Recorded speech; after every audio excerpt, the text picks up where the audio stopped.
Selamat siang semuanya warga Kelurahan Lontar Baru dan juga teman-teman kita yang saat ini sedang menonton. Saya Siti Kaleserani bersama dengan kelompok 3 dan kita saat ini sedang berkesempatan untuk melakukan dialog yang sangat penting yang secara langsung dihadiri oleh Bapak Kelurahan Lontar Baru. Beliau hadir bersama kita untuk membahas tuntas mengenai strategi Pak Lurah dalam meningkatkan kesejahteraan warga Lontar Baru. Baik Bapak, selamat siang.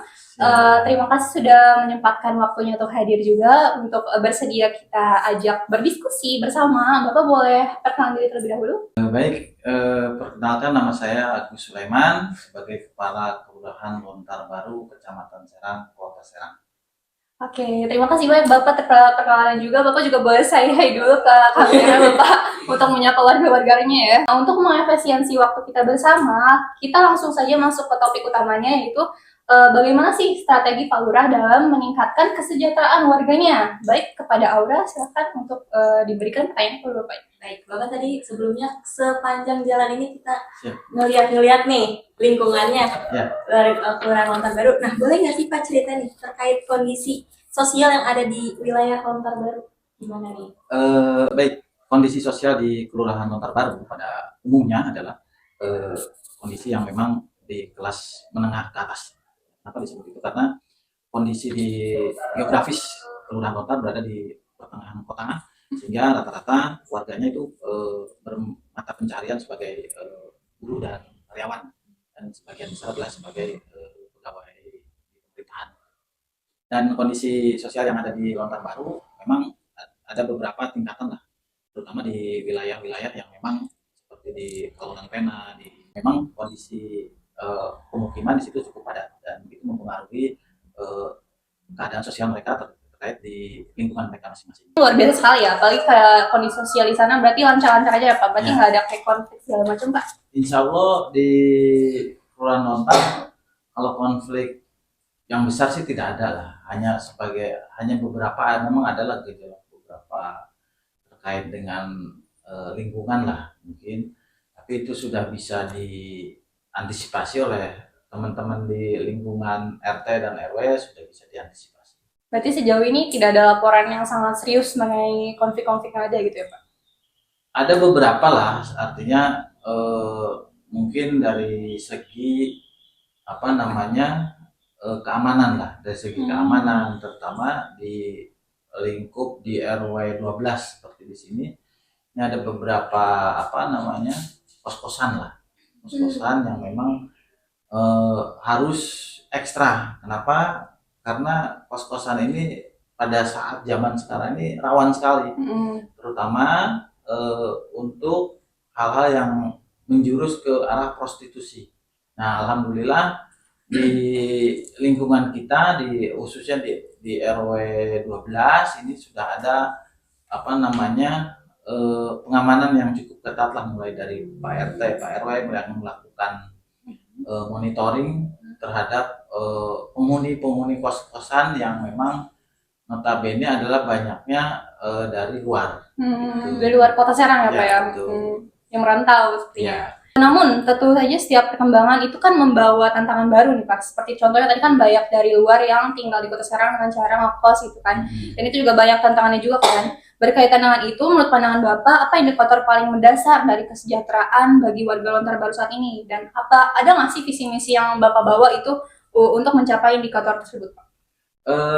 Visi misi yang ingin kita capai adalah menciptakan lingkungan yang aman, tertib ya, dan bisa memberikan rasa betah bagi warga ya, khususnya dari pendatang yang memang datang ke wilayah Lontar Baru supaya mereka nyaman.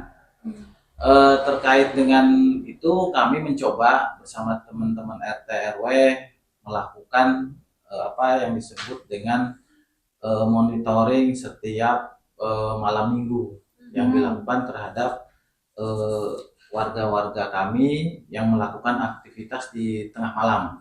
Kita juga melakukan peningkatan terkait dengan ronda, pos ronda yang pada saat ini memang keamanan di wilayah Lontar Baru khususnya terkait dengan tingkat kriminalitas, khususnya pencurian motor ataupun kriminal-kriminal yang lain, ini bisa diantisipasi dengan adanya kontrol dari teman-teman RT dan RW terhadap lingkungannya itu sendiri. Tapi program itu konsisten nggak Pak? Terjalan dengan konsisten?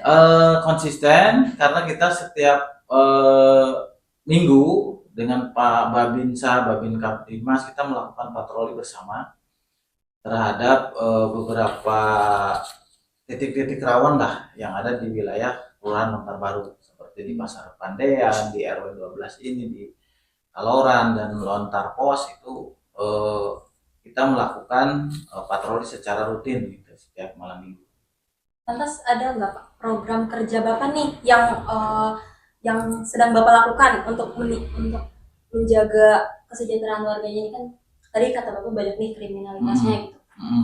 Ya adakah Pak? Kita mencoba menggandeng dengan Babinsa Babin Kaptimas untuk yaitu tadi menciptakan rasa aman ya, dan terutama untuk warganya kita mencoba melakukan swadaya terkait dengan keamanan mereka, lingkungan mereka sendiri ya, yaitu tadi seperti menggiatkan kembali siskamling, melakukan patroli dan pendataan terhadap warga yang datang dengan harus mewajibkan tamu 1x24 jam melakukan laporan. Itu sih guys. Berarti selalu ada partisipasi dari warga juga ya? Tidak hanya juga petugasnya saja gitu ya? Optimis banget ya Pak mendengar program-program tersebut yang cukup baik lah. Tapi seringkali nih ya Pak, program bagus itu suka terhambat dalam implementasinya. Kayak misalnya kita udah merencanakan program ini yakin nih bagus, tapi pas kita mau implementasinya kadang suka gagal atau kadang suka ada hambatannya yang susah gitu Pak. Lantas bagaimana sih cara Bapak itu memastikan kalau program tersebut tuh berjalan dengan lancar gitu? Cara memastikannya sih sebenarnya gampang ya. Kita bisa melihat dari indikator tingkat keamanan di masing-masing wilayah. Umpamanya di dalam satu wilayah, di salah satu RW, di dalam minggu itu ada beberapa kejadian kriminalitas atau kejadian yang lain yang mengganggu stabilitas keamanan di wilayah mereka. Itu kan mereka catat tuh dalam satu minggu ini ada berapa kejadian. Nah, kita lihat minggu pas pada saat kita melakukan patroli itu ada nggak penurunannya.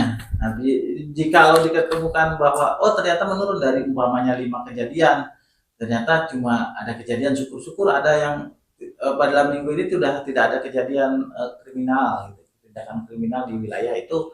Ini berarti indikasinya bahwa wilayah itu sudah kondusif. Gitu. Kita pun mendorong ke warga untuk berperan aktif lah bersama-sama menjaga lingkungannya, sehingga keamanan warga itu bisa terkendali berkat ya peran serta dari warga masyarakat itu sendiri. Tapi nih Pak, kalau misalnya program tersebut itu sudah kita coba untuk implementasikan, tapi ternyata tingkat kriminalitasnya tetap tinggi, bahkan tidak membantu mereka dalam menangani kasus keamanan tersebut, itu akan ada bantuankah dari tingkat yang lainnya gitu Pak? Kita mencoba, umpamanya dalam satu wilayah ada kejadian yang memang bukannya menurun ya, tapi meningkat. Kita lihat permasalahannya di mana gitu. Apakah peran serta dari warga masyarakat itu yang kurang? Kita lakukan sosialisasi bersama unsur-unsur itu dari Babin Kaptimas, baik itu kepolisian, dari dan Ramil dalam hal ini. Kita mencoba mengundang kepada warga masyarakat yang khususnya yang diindikasi wilayah tersebut. Kenapa tidak ada peran serta aktif dari warga masyarakat? Kita coba berikan sosialisasi itu betapa pentingnya keamanan lingkungan. Dengan mudah-mudahan dengan melakukan sosialisasi kepada warga masyarakat, mereka akan tergerak gitu. Artinya ternyata kejadian-kejadian ini karena akibat kelalaian mereka sendiri sebenarnya gitu dalam menjaga lingkungan. Nah, mungkin dengan adanya sosialisasi tersebut dari baik pihak kepolisian ataupun dari pihak-pihak yang lain, sehingga bisa menurunkan angka dari kriminalitas di wilayah itu. Lantas menurut pandangan Bapak nih, sejauh mana sih koordinasi tingkat kota ini? Terus langkah-langkah yang sedang dilakukan tuh apakah sesuai memperkuat sinergi tersebut? Langkah-langkahnya yaitu kita coba berkoordinasi dengan beberapa pihak ya, baik itu dari kalau dari segi keamanan kita dengan kepolisian, ya dengan keamanan dari tingkat kebersihannya kita mencoba dengan dinas lingkungan hidup. Nah, kita juga menggerakkan warga masyarakat terkait pentingnya keamanan dan kebersihan lingkungan umpamanya sebagai contoh. Peran serta aktif dari masyarakat ini supaya ikut tergeraklah hatinya dalam menjaga kebersihan lingkungan ini bagaimana ya. Kita mencoba koordinasi dengan pihak terkait, contoh kasus dengan dinas lingkungan hidup. Kita mencoba memberikan bantuan dalam bentuk penyediaan bak sampah di setiap lingkungan ya, supaya apa? Setiap lingkungan itu tidak sampah terkontrol ya, jadi tidak sembarangan. Jadi setiap rumah coba kita berikan edukasi kepada warga masyarakat bahwa pentingnya kebersihan ini dimulai dari rumah itu sendiri, ya, menyediakan bak sampah, melakukan pemilahan, sehingga ke depan lingkungan yang terindikasi umpamanya dalam tadinya kotor, nah ini bisa mudah-mudahan bisa menjadi bersih. Gitu. Seperti itu kalau dari sudut kebersihan lah dari kita berkoordinasi dengan dinas-dinas terkait yang ada di Kota Serang. Itu kan terkait tentang kebersihan yang sudah menyediakan tentang bak sampah gitu kayak untuk memilah-milah sih limbah mana atau sampah mana nih yang harusnya dimasukkan ke kelompok mana juga. Tetapi apakah itu merata Pak, di informasinya merata atau bak tersebut merata disalurkan ke semua daerah gitu yang ada di Lontar Baru ini? Untuk sekarang sih belum merata ya, hanya beberapa wilayah. Ada beberapa wilayah khususnya di RW 4 itu mereka sudah berswadaya melakukan pembuatan bak sampah lah di masing-masing, sehingga dilihat enak gitu bahwa setiap rumah ada bak sampahnya. Seperti makanya kenapa kita mendorong RW 4 ini ikut dalam lomba resik kampung dan aman. Nah, ini salah satu indikatornya yaitu tadi melihat satu keamanannya udah cukup bagus dari lingkungannya. Nah, mereka ternyata ada bank sampahnya, di situ ada bank sampah yang mengelola di lingkungan itu sendiri, sehingga diharapkan dengan adanya bank sampah itu bisa meminimalisir buangan sampah keluar, sehingga habis di RW situ saja sudah habis. Itu ada pengelolaan sampahnya, ada maggotnya, ada teknik pembakaran yang meminimalisir asap gitu kan, di situ ada, sehingga diharapkan warga masyarakat itu, kami berharap sih gitu, setiap RW di Kelurahan Lontar Baru memiliki bank sampah. Kenapa fungsinya? Yaitu tadi membuat sampah menjadi sumber rezeki. Ya, dalam hal ini dari Dinas Lingkungan Hidup sudah mengeluarkan jargon lah istilahnya, Bank Samsuri itu sampah sumber rezeki. Nah, di situ bisa diartikan bahwa sampah yang dipilah mulai dari rumah tangga ini bisa dipilah barang-barang yang bisa diolah yang mana, yang memang betul organik, yang bisa diolah lagi yang bagaimana. Ini sehingga ditimbang, dikumpulkan di bank sampah itu menghasilkan penghasilan buat mereka gitu. Itu fungsinya apa, buat apa? Banyak sekali. Kalau teman-teman pengen tahu, di beberapa bank sampah itu ada yang sampai si saldonya itu bisa membuat bayar PBB. Jadi mereka sampah bisa buat bayar PBB dari hasil mereka itu sendiri, dari sedikit aja. Memang tidak banyak lah.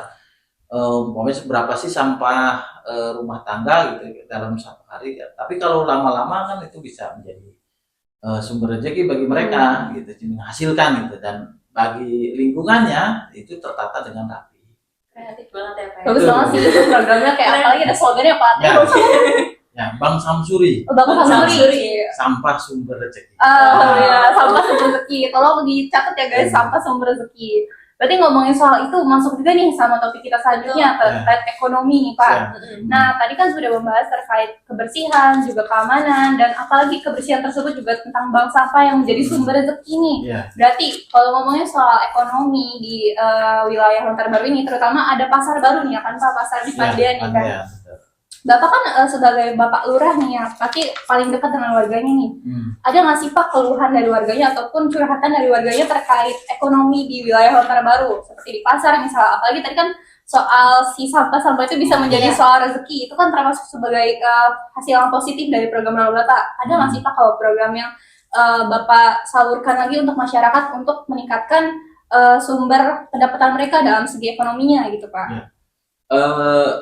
Dengan hadirnya diaktifkannya pasar Pandean oleh Pak Wali Kota, memang salah satunya yaitu menghidupkan roda perekonomian di wilayah sekitar, khususnya di Lontar Baru. Ini banyak sekali teman-teman dari UMKM ya yang mencoba peruntungannya lah dalam berjualan di situ. Jadi banyak sekali warga kami khususnya itu yang membuka lapak ataupun kedai-kedai yang memang salah satunya mengangkat perekonomian di lingkungan Kelurahan Lontar Baru. Walaupun ke depan kita berharap pasar Pandean ini bukan hanya sebagai pasar itu datang pergi membeli sudah pergi, tapi kita ada kesan-kesan tersendiri, yaitu pasarnya yang bersih bagaimana gitu kan, itu menciptakan yang belanja juga aman, enak gitu kan gitu. Nah, itu tugas kita khususnya dari pemerintah, khususnya dari baik itu Perindakopnya, dari Dinas Lingkungan Hidupnya. Ini kita bersama-sama menjaga ya itu tadi kebersihan lingkungan, khususnya di lingkungan Kepandean. Di Kepandean itu sendiri memang kalau pagi itu hampir semua kebutuhan barang sembako ada di situ ya. Tapi kalau malam itu kuliner. Nah, di kuliner ini banyak warga Kota Serang lah yang mencoba yang artinya datang ke pasar malam, pasar kuliner itu. Alhamdulillah banyak sekali. Artinya ini menghidupkan roda perekonomian yang ada di wilayah Lontar Baru, mulai dari tukang parkir, tukang anak-anak itu tukang mainan, itu hampir semua bisa menghasilkan nilai buat mereka, sehingga diharapkan tingkat perekonomian di wilayah sekitarnya khususnya ini bisa terangkat gitu. Dan khususnya itu bisa menekan angka pengangguran khususnya di Kota Serang. Dan mudah-mudahan kita juga menghidupkan nih roda perekonomian dengan seperti apa yang dikatakan oleh Pak Wali Kota, perekonomian Kota Serang ini supaya seperti di kota-kota lain ya, ada pusat kuliner, ada pusat perdagangan, ini bisa tertata dengan rapi gitu, sehingga warga masyarakat Kota Serang bisa artinya bersama-sama lah menjaga perekonomian yang ada di wilayah Kota Serang itu sendiri. Dan dari Bapak sendiri ada nggak sih kayak sebuah program gitu yang bisa membuat pasar itu tuh lebih maju lagi Pak? Kalau sekarang kan mungkin udah maju juga ya sebenarnya. Kayak misal menjadi fungsinya yang paginya menjadi pasar, malamnya yang bisa menjadi street food atau tempat makanan gitu. Ada nggak sih Pak kayak tempat lain selain dari Pandean tersendiri itu yang mau Bapak kembangin lagi? Selain di Kepandean, kita kan kalau sekarang ini sedang menjamur kafe-kafe ya, yang diminati oleh anak-anak muda. Kita mencoba ke teman-teman, artinya ke beberapa internet muda lah untuk membaca peluang itu. Ada beberapa usaha kafe yang memang di wilayah Lontar ini yang alhamdulillah ini cukup berkembang dengan baik. Ya, artinya banyak sekali kafe-kafe ataupun tempat pusat jajanan yang memang diminati oleh warga masyarakat. Nah, ini menjadi titik tumpu kita, artinya kenapa? Bahwa perekonomian khususnya di Lontar Baru ini jasa perdagangan dan jasa ini memang cukup signifikan. Kenapa? Pertama, kita dilalui oleh jalur antar lintas kabupaten kota, jalan utama. Ya, orang yang berlalu lalang yang lewat itu bisa melihat, oh ternyata di sini ada tempat umpama kuliner. Nah, itu mereka menarik perhatian dari eh, yang lewat, gitu. Umpamanya dari luar kota yang memang melewat jalur protokol ini bisa mampir umpamanya, sehingga diharapkan itu bisa menambah eh, perekonomian yang ada di wilayah Kelurahan Lontarbaru. Terutama di jalur-jalur protokol kita mencoba membuat apa yang dinamakan dengan pusat kuliner lah. Bukan hanya di Pandean, tapi ada di jalur-jalur yang memang dilalui oleh warga lain yang melewati jalur protokol itu. Dan yang paling penting nih Pak, bagaimana sih cara Kelurahan Lontarbaru ini mengukur dampak keberhasilan program yang tadi Bapak jelaskan sebelumnya dalam 6 bulan ke depan? Mengukurnya artinya gini, dari tingkat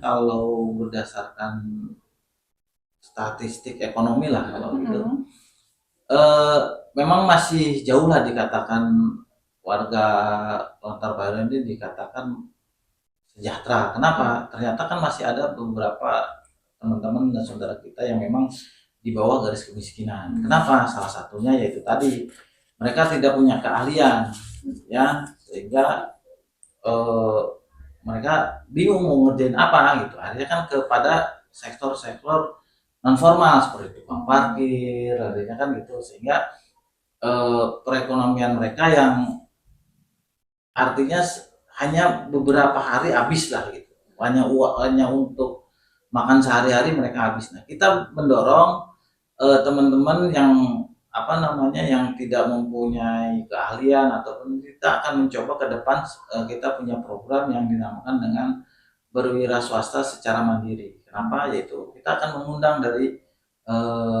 beberapa OPD terkait dengan pelatihan-pelatihan, apakah ada yang dilakukan pelatihan jahit-menjahit, perbengkelan. Kita akan mendata beberapa warga yang ada di wilayah Kelurahan Lontarbaru. Pengangguran di kita ada berapa sih realnya gitu, terutama anak-anak muda nih yang tidak mempunyai pekerjaan. Kita data dan kita berikan pelatihan mereka. Untuk apa? Untuk ke depan mereka bisa mandiri. Kita ke depan mencoba dengan dinas terkait untuk melakukan semacam praktek kerja lapangan lah gitu. Kita coba membuat surat permohonan baik itu ke tingkat kota atau provinsi, sehingga pelatihan-pelatihan yang mereka berikan kepada warga kami ini bisa bermanfaat ke depannya. Seperti itu. Bagus banget sih itu. Tapi kalau dari Bapak kan sudah memberikan solusi itu ya Pak. Tapi dari mereka sendiri nih, ada nggak sih Bapak yang melihat mereka tuh antusias gitu buat ikutnya, buat mereka biar bisa berkembang, mendapatkan pekerjaan? Ada nggak Pak?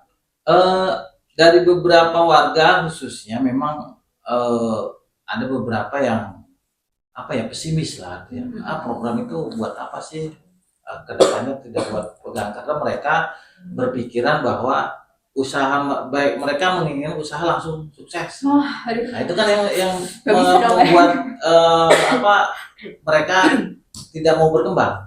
Tapi bagi teman-teman yang merasa punya fight-nya yang kuat gitu ya, ini bisa menjadi motivasi mereka bahwa kegagalan bukan segalanya gitu. Itu kegagalan adalah keberhasilan yang tertunda. Nah, sehingga mereka begitu mulai usaha gagal, mulai lagi. Nah itu banyak teman-teman yang memberikan motivasi ke teman-temannya, terutama di kalangan anak muda lah, yang memang masa perkembangannya ini memang membutuhkan bimbingan dari lingkungan, terutama dari pemerintah khususnya dalam menyediakan lapangan pekerjaan. Tapi lapangan pekerjaan yang disediakan oleh baik itu pemerintah ataupun pihak swasta itu kan terbatas, sehingga kita mendorong mereka untuk berwirausaha. Banyak peluang-peluang. Nah mereka mau nggak berwirausaha, cuma ya itu tadi, jangan sampai ada istilah mereka buka langsung pengen sukses. Nah itu kan tidak hal yang Cukup apa berat namanya, berat lah ya, gitu berat. ya. Ada motivasi dalam diri sendiri sebenarnya yang harus Keinginan lah ditanamkan. gitu. Iya, betul, bahwa eh, dalam berusaha itu harus secara bertahap, tidak langsung. Kita mencoba memberikan pemahaman seperti itu. Itu kan dari segi ekonomi ya Pak, berarti dari kesejahteraan masyarakatnya mungkin masih kurang ya kalau wilayah Lontar Baru. Kalau misalnya dari segi keamanan sama kebersihan gimana Pak yang sebelumnya sudah kita lakukan tadi? Dari pertama dari segi keamanan kita mencoba menekan tingkat kriminalitas khususnya tawuran. Nah, tawuran di lingkungan kita itu ada beberapa wilayah memang rawan tawuran. Nah, kita mencoba menggandeng dengan pihak keamanan, baik itu dari kepolisian maupun dari TNI. Kita mencoba melakukan patroli di wilayah-wilayah yang dirasa rawan, ya, terutama di jalur-jalur protokol. Dan kita juga memberikan edukasi kepada warga masyarakat, khususnya Pak RT, Pak RW, terus menghimbau agar para orang tua warganya menjaga anak-anak mereka. Jika pada malam hari kalau belum pulang, kalau saya biasa menekannya kalau anak laki atau perempuan jam 10 belum pulang ke rumah, tolong dicek. Nah, itu kalau peran serta dari orang tua sendiri sebenarnya dalam menjaga si anaknya itu. Dan kalau anak baru orang tuanya cuek, ya itu tadi yang terjadi.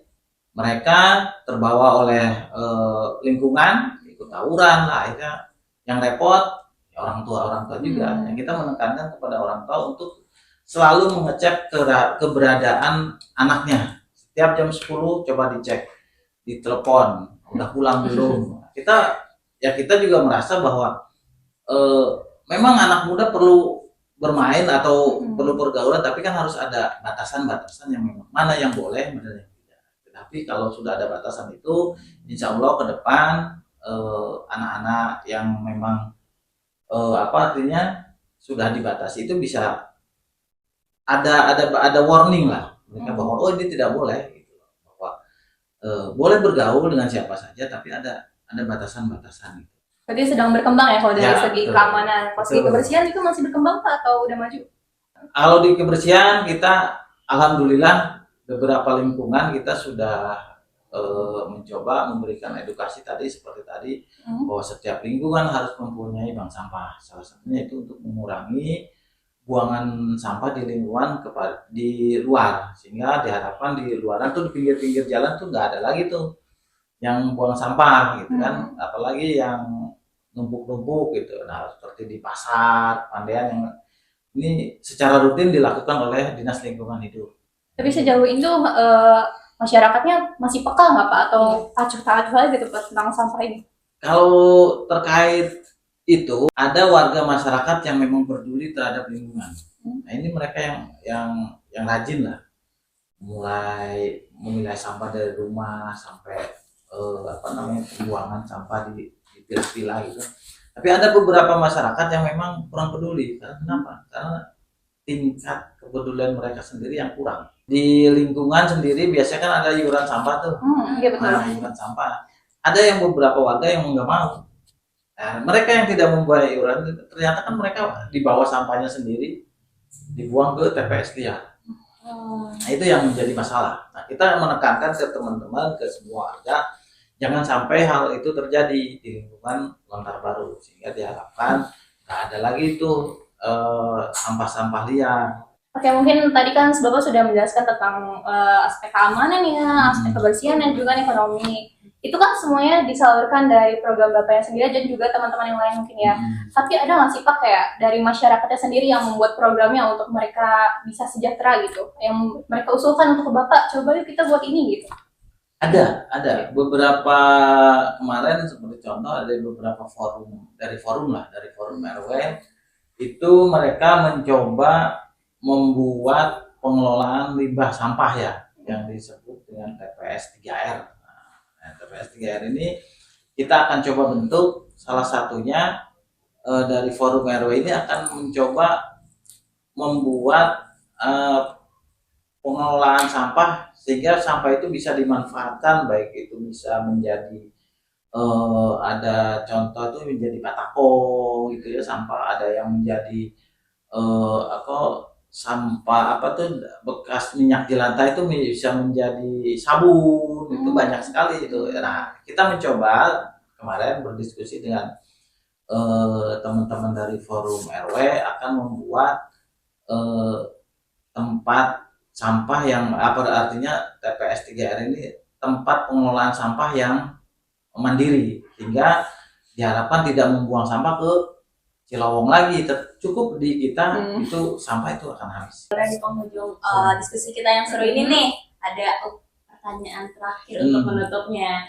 Jadi gimana nih menurut Bapak strategi jangka panjang apa nih Pak yang harus Bapak lakukan untuk memperbaiki itu semua, mulai dari yang ekonomi, terus kebersihan, ya itu bisa ditangani secara berkelanjutan Pak, dan nggak hanya di permukaan aja. Makanya kita dorong yang disebut dengan partisipasi dari warga masyarakat itu sendiri sebenarnya dalam menjaga lingkungan. Seperti tadi contoh, kepedulian mereka terhadap keamanan bagaimana, kepedulian terhadap kebersihannya bagaimana, sehingga kalau dua itu tercapai ya, sehingga perekonomian otomatis akan mengikuti. Rasa nyaman, rasa bersih ya akan membuat mereka berpikiran bahwa bagaimana bisa menghasilkan, itu akan meningkatkan perekonomian. Dan ibu-ibu sendiri sekarang ini kan banyak nih yang seperti homemade lah, seperti bikin pengolahan kerajinan sampah dari koran gitu kan, di bagus lah sehingga bisa dimanfaatkan. Dan ada ibu-ibu yang punya keahlian membuat makanan ataupun olahan ya, makanan olahan ini bisa diproduksi secara massal sehingga bisa dijual keluar gitu. Dan kita mendorong produk-produk ini bisa menghasilkan roda perekonomian ya, menggerakkan roda perekonomian di wilayah lingkungan itu sendiri. Dan satu lagi, peran serta aktif dari warga masyarakat itu tadi intinya ya, sehingga berkelanjutan tuh bahwa oh ternyata di lingkungan ini enak nih, nyaman, ya tidak ada tuh gangguan-gangguan seperti tadi yang di awal dikatakan bahwa keamanannya ternyata enak nih di sini, bersih kan gitu, sehingga mendorong mereka untuk yaitu tadi bisa berusaha untuk mendapatkan perekonomian yang meningkatkan perekonomian di wilayah mereka itu sendiri. Teman-teman, sudah tidak terasa kita sudah berada di penghujung acara, sebuah diskusi yang sangat amat seru banget ya, apalagi dari Polrinya sendiri nih. Kayaknya kita juga bisa tahu lah gimana nih kondisi dari Kelurahan Lontar Barunya sendiri. Dan ini ya, warga-warga Lontar Baru tuh sangat-sangat kreatif banget. Bagus banget, terutama dalam segi ini ya, kebersihannya apalagi ya, sangat banget. Baik banget guys. Dari kelompok 3 mengucapkan terima kasih banyak kepada Bapak udah meluangkan waktunya juga, yang sudah berbagi waktu, sudah berbagi visi misinya juga, memberikan segala macam informasi terkait Lontar Barunya. Kami percaya bahwa komitmen dan juga semua program-program yang Bapak telah kerjakan, mungkin nanti kedepannya juga mungkin teman-teman yang lain buat merasakanlah sebagai warga Lontar Baru itu bakal secara konsisten akan terlaksanakan dengan baik, amin. Dan juga akan memuaskan, akan memberikan tingkat kesejahteraan yang lebih baik lagi untuk para warganya dalam kegiatan podcast kita kali ini. Dan terima kasih juga kepada seluruh pendengar setia serta teman-teman dari kelompok 3 terutama yang sudah membantu kelancaran proses ini, kepada Maylin, kepada Aura, kepada terutama nih yang di belakang kamera ada namanya Safa ya, yang sudah menjadi rekan-rekan kita yang baik-baik nih dalam mengerjakan sebuah podcast ini. Kami pamit undur diri, jangan lupa lihat perkembangan dari Kelurahan Lontar Baru. Sampai jumpa.